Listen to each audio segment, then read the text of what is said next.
Je suis venu pour que vous ayez la vie et que vous l'ayez en abondance. Malgré notre quête de plénitude, notre vie à tous, inexorablement, marche vers la mort. On peut donc parler pour toute vie humaine d'un mystère de mort. L'homme comblé ne dure pas, il ressemble au bétail qu'on abat, troupeau parqué pour les enfers et que la mort mène paître.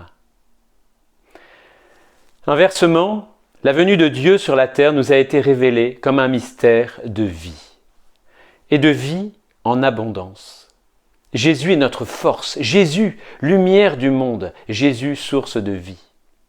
La vie lumineuse des saints atteste que ces paroles sont vraies. Voyez les convertis, des hommes ou des femmes qui étaient morts, qui vivaient dans les ténèbres du péché, dans les chaînes de l'addiction, et qui par la foi en Jésus-Christ ont été libérés, et qui rayonnent aujourd'hui d'une vie qui vient d'au-delà d'eux-mêmes. C'est cela le mystère de la rédemption. De la mort a jailli la vie. Jésus-Christ, Dieu fait homme, mort sur la croix pour nous sauver de la mort et du péché. Mystère au sens philosophique, comment Dieu peut-il mourir?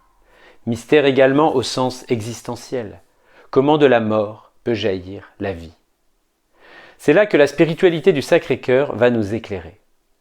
Je vous propose maintenant de contempler le mystère, puis de nous y plonger. Contemplons ce mystère. Ce cœur transpercé d'où jaillissent le sang et l'eau, dès les premiers temps de l'Église, les saints y ont vu la figure de l'Église, vivifiée par l'Esprit. On connaît bien l'analogie magnifiquement mise en lumière par les pères de l'Église sur la création d'Ève à partir du côté d'Adam endormi, qui préfigurait la création de l'Église à partir du côté ouvert de Jésus sur la croix. Cette analogie est lourde de sens, car celle qui devait devenir l'épouse d'Adam et la mère de tous les vivants, Ève, naît à partir du cœur ouvert d'Adam, endormi par Dieu. De même l'Église, appelée à devenir l'épouse du Christ, naît à partir du cœur transpercé de Jésus sur la croix et devient la mère de tous les vivants, non pas ceux qui vivent d'une vie biologique, mais de la vie même de Dieu par la foi et les sacrements. Ce qui fait dire à saint Jean Chrysostome, le sang et l'eau sont les éléments constitutifs de l'Église. Cette vie qui jaillit du cœur de Jésus et qu'elle transfuse aux fidèles dans les sacrements. Nous pouvons contempler ce mystère du pied de la croix, mais c'est insuffisant. Comme tous les mystères de vie, lire n'est pas suffisant, méditer non plus. Il faut les vivre. La difficulté, c'est qu'on n'entre pas dans ce mystère par la force de notre volonté. Il faut se laisser guider, accepter de se laisser conduire par Dieu sur la croix sans lâcher sa main, et y entrer par la voie étroite du cœur transpercé de Jésus. C'est donc maintenant que je vous invite à plonger dans l'épaisseur du mystère. Consentir, s'unir et offrir.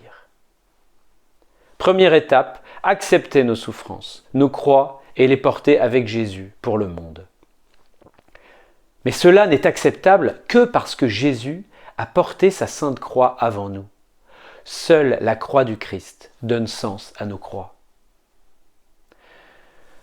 Deuxième étape, accepter que notre cœur soit lui-même transpercé, brisé. Mais cela n'est supportable que parce que l'on sait que nos cœurs sont endurcis par l'orgueil et qu'ils ont besoin d'être brisés pour aimer davantage. J'arracherai votre cœur de pierre et j'y mettrai un cœur de chair, nous dit Jésus. En effet, seul l'amour peut donner sens à nos croix.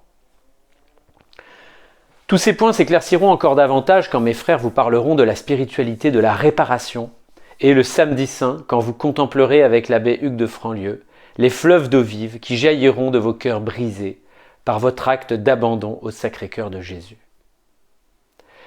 Puissiez-vous, chers frères et sœurs, vous laisser toucher par ce cœur qui a tant aimé le monde, vous laisser blesser par la lance, pour ressentir avec Jésus la douleur du péché et la joie d'en être libéré, et même, puisque cela plaît à Dieu, de participer à l'œuvre de rédemption par vos sacrifices d'amour.